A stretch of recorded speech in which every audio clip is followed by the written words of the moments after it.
बेहद रोमांचित करने वाली है सिक्किम के भारत वीएल की कहानी। महज 30 मिनट में भारतीय सेना के सामने सिक्किम ने कर दिया था सरेंडर। महज 30 मिनट का हुआ खेल और सिक्किम बन गया भारत का अंग। इंदिरा गांधी की वो ऐतिहासिक सफलता जिसने समाप्त किया चोग्याल राज। दोस्तों, सिक्किम और अरुणाचल प्रदेश ऐसे राज्य क्षेत्र हैं जिनको लेकर चीन भारत से पंगे करता रहता है।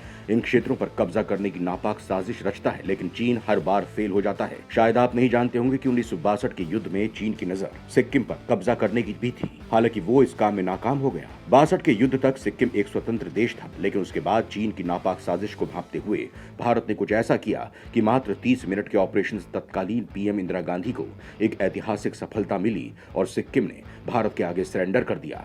दोस्तों, सिक्किम को एक्वायर करने की कहानी बेहद दिलचस्प है। सिक्किम के आखिरी राजा चोग्याल की 1982 में मौत हो चुकी है, लेकिन इसी राजा के रहते सिक्किम भारत का राज्य बना। इस घटना ने चीन को हैरान कर दिया था। दोस्तों, इस वीडियो में बताएंगे कि किस तरह से भारत ने सिक्किम पर ऑपरेशन किया और किस तरह से उसका विलय हुआ। तो बने रहिएगा वीडियो पर हमारे साथ। सिक्किम को भारत में मिलने की जरूरत क्यों पड़ी?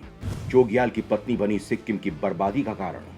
दोस्तों, 1962 में चीन से हुए युद्ध के बाद से ही भारत को इस बात की चिंता सताने लगी थी कि चीन की नजर उसकी सीमाओं पर लगी है और वो भारत के काफी बड़े भूभाग पर कब्जा करना चाहता है। भारत को इस बात का भी डर था कि सिलीगुड़ी नेक, जो चुंबी वैली के पास स्थित है और डोकलाम क्षेत्र में आता है, घुसपैठ को अंजाम दे सकता है। ये पूरा इलाका करीब 21 मील का है। इस इलाके से सटा है सिक्किम राज्य। सिक्किम भारत की सुरक्षा के लिए काफी खास था।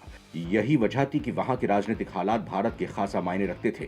वहीं दूसरी ओर चीन तिब्बत की ही तरह सिक्किम को भी हड़प लेना चाहता था, लेकिन इंदिरा गांधी के सामने चीन की सभी चाल नाकाम साबित हुई और सिक्किम को भारत में शामिल कर लिया गया।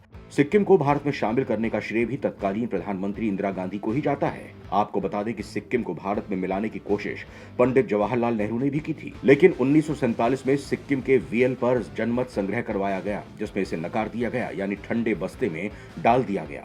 इसके बाद नेहरू ने सिक्किम को संरक्षित राज्य का दर्जा दिया था। इसका मतलब भारत सिक्किम का संरक्षक बन गया और सिक्किम के विदेशी राजनयिक और संपर्क से जुड़े सभी मामलों की भी जिम्मेदारी भारत ने ली। लेकिन उसके बाद स्थिति तेजी के साथ बदली और उसका कारण बनी वहां के राजा चोग्याल की पत्नी होप कुक, जो अमेरिका की थी। आपको बता दें कि भारत में शामिल होने से पहले सिक्किम पर चोग्याल का शासन था। चोग्याल ने अमेरिकी लड़की होप कुक से शादी की थी, लेकिन बदकिस्मती से होप कुक चोग्याल के प्रति कम और अमेरिका के प्रति ज्यादा निष्ठावान थी। वहीं चोग्याल न सिर्फ उसे बेहद प्यार करता था, बल्कि उसको लगता था कि कुक हर हाल में उसका साथ देगी, लेकिन ऐसा हुआ नहीं। चोग्याल को जब सबसे ज्यादा उसकी जरूरत थी, तब उसने चोग्याल को ही धोखा दिया और बेशकीमती चीजों के साथ अमेरिका भाग गई। कुक हमेशा से चाहती थी कि सिक्किम एक पूर्ण राष्ट्र बना रहे। इसके लिए वो चोग्याल को उकसाने का भी काम करती थी। कुक को लगता था कि इस मुद्दे पर अमेरिका उसका साथ जरूर देगा, लेकिन अमेरिका तटस्थ बना रहा।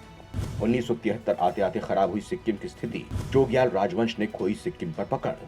1955 में सिक्किम में राज्य परिषद स्थापित की गई, जिसके अधीन चोग्याल को एक संवैधानिक सरकार बनाने की अनुमति दी गई। लेकिन नेपालियों को अधिक प्रतिनिधित्व की मांग के चलते सिक्किम राज्य में स्थिति खराब हो गई थी। 1973 में सिक्किम की हालत बेहद खराब हो गई थी। वहां राजभवन के सामने हुए दंगों के चलते चोग्याल राजवंश सिक्किम पर अपनी पकड़ खो चुका था और लोगों के मन में इसके प्रति नफरत की भावना अपने चरम पर पहुंच रही थी। सिक्किम दूसरे देशों से पूरी तरह से कट चुका था।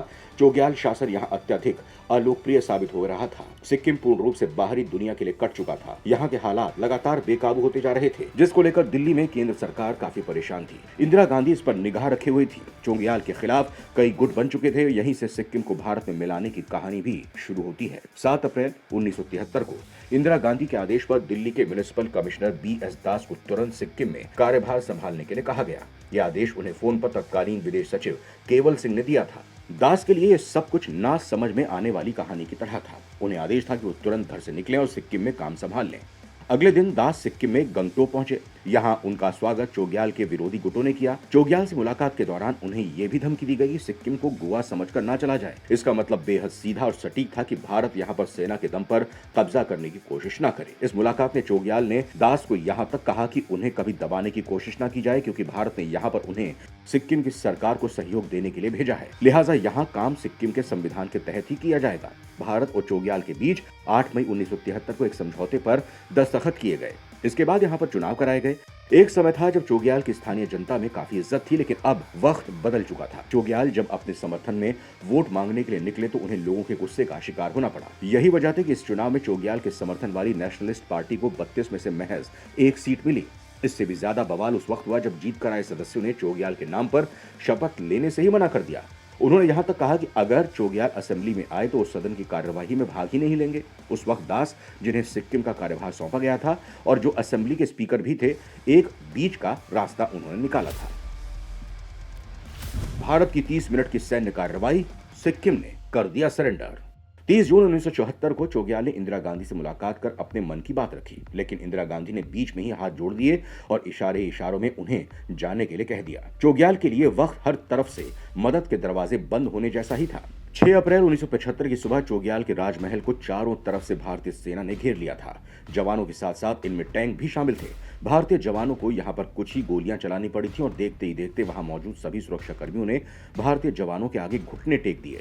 इस पूरी कार्रवाई में महज 30 मिनट का ही समय लगा। इसी दिन 12:45 तक सिक्किम का स्वतंत्र राष्ट्र का दर्जा खत्म हो चुका था। इसके बाद चोग्याल को उनके महल में ही नजर बंद कर दिया गया।